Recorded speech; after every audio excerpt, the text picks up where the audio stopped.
Muito obrigado, Sr. Presidente, Sr. Ministro, Sr. Secretário de Estado. Registamos que o Partido Socialista nos brindou hoje aqui em exclusivo com o tema das florestas marinhas. Pelo menos tem uma vantagem, essas não ardem.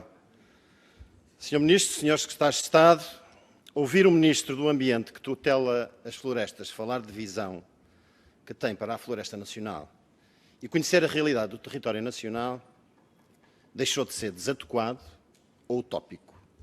Passou a ser penoso. É penoso ver alguém com responsabilidade estar tão longe da realidade dos territórios. Não poder verificar por si próprio que a teoria e a especialidade académica estão tão longe da realidade. É penoso porque o que de mais trágico tem acontecido no país, nestes últimos anos, nos deixa sempre uma réstia de esperança de que as coisas vão mudar, de que as coisas podem melhorar, mas verificamos que na prática está tudo igual ou até pior. É penoso porque contamos o distanciamento entre a política e os agentes do setor das florestas.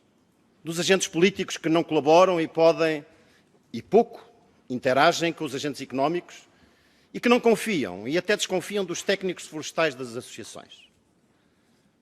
No caso da floresta, onde o produto leva décadas a ter valor económico, incompreensivelmente as políticas públicas tendem a desincentivar e a desacreditar que vale a pena. Não tem havido estabilidade e previsibilidade. Parece que nada aprendemos após o drama dos incêndios de 2017. A comprová-lo estão os factos que nos dizem que a área preenchida com floresta está a regredir em Portugal, em perfeito contraciclo com a tendência de anos anteriores. Os números do Inventário Florestal Nacional falam por si, são indesmentíveis. Se tomarmos como referência o ano de 2015, precisamente no início das funções, os números são indesmentíveis. Se tomarmos como referência o ano de 2015, precisamente quando Vossa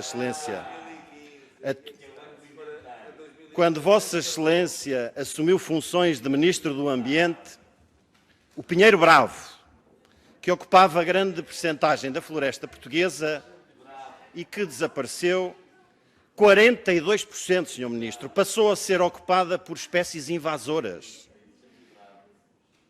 E 27% passou a ser ocupada por eucalipto. A triste realidade que temos hoje é a diminuição significativa da área florestal e o aumento das áreas improdutivas e matos. Nos momentos da governação socialista, importa recordar alguns momentos marcantes.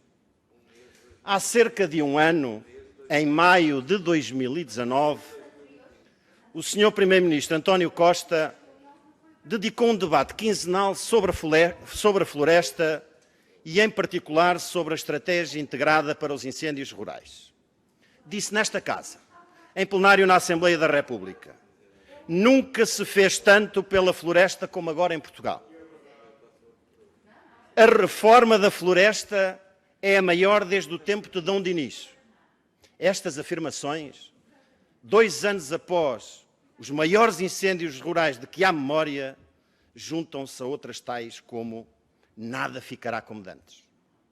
Hoje, 3 anos após Pedrógão, 1 ano após estas afirmações, qual é o cenário? Não está tudo como de antes. Está substancialmente pior.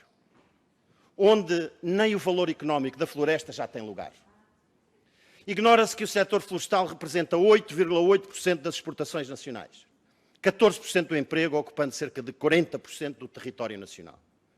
Ignora-se o peso do setor na balança comercial nacional, com exportações a totalizarem mais de 5,2 mil milhões de euros em 2019. E pior, parece ignorar-se a dimensão das parcelas rústicas e o tipo de proprietários que temos em Portugal, desincentivando e criando obstáculos, por exemplo, à constituição de ZIFs.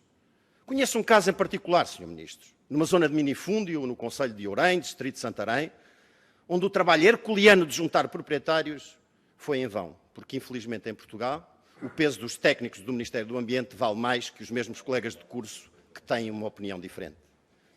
O risco de abandono florestal é cada vez maior. Mas o Governo, perante este risco, ao invés de desincentivar e contrariar, propõe ficar com as parcelas privadas, através de arrendamento forçado. Para quê? Para fazer o mesmo ou pior, aquilo que não fez no Pinhal de Leiria, por exemplo, onde o Estado provou que tem dificuldades em gerir o que é seu, e são os municípios a exigir ao Governo que adote um plano rápido de ação, visto que, ao fim de quase 3 anos, nada está feito. E 86% do Pinhal de Leiria que desapareceu dos seus mais de 11 mil hectares. Saiba, Sr. Ministro, lá, naquele local, desde a tragédia do incêndio, as alterações climáticas fazem-se sentir todos os dias. Porque aquela barreira florestal que existia entre as populações e o mar, agora é um deserto de areia. Se à inércia existente da ação do Estado nas suas próprias propriedades adicionarmos a falta de incentivos existentes para a rentabilidade das pequenas parcelas florestais e a quase total ausência... Termino já, Sr. Presidente. Aos incentivos ao associativismo, ficamos com um cenário desolador. Sr. Ministro, queria, para finalizar, dizer-lhe e fazer-lhe uma pergunta. Ao homem que ocupa as funções de enorme responsabilidade de governação neste e também no anterior governo, nos anos que a história de Portugal descreverá como marcantes na tragédia dos incêndios, os maiores e mais catastróficos de sempre. Pergunto-lhe, olhos nos olhos, Sr. Ministro, não há em Vossa Excelência um mínimo de sentimento de frustração ao ver que, apesar de poder fazer ou mandar fazer, não consegue fazer acontecer? Existe em algum momento, nem que seja de introspecção ou reflexão pessoal que lhe ocorra, que o que está a fazer mal?